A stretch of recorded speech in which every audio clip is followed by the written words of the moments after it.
We know from decades of study that the moon has water, but where and how much? In 2023, a robotic rover will explore the moon's surface in search of water ice.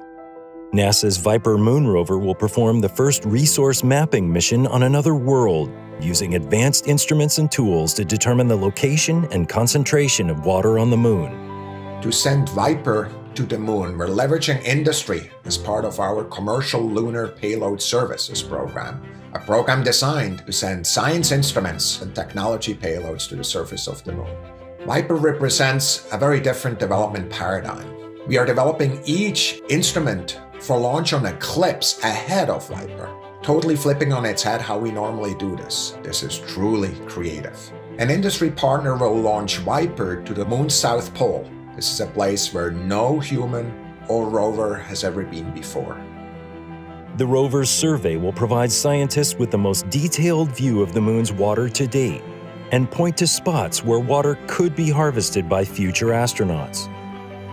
Viper will be the first resource mapping mission on the surface of another celestial body. It represents a new kind of mission for NASA in which the objectives of advancing science and human exploration are closer than ever. The measurements that Viper's instruments will make can help us understand the source and distribution of the water and other volatiles on the moon, giving us insight into the evolution of the moon and the Earth-Moon system. The moon's water is also a precious resource that could be extracted to support human exploration of the moon and beyond. What we learn from Viper will bring us a step closer to developing a sustainable, long-term human presence on the moon.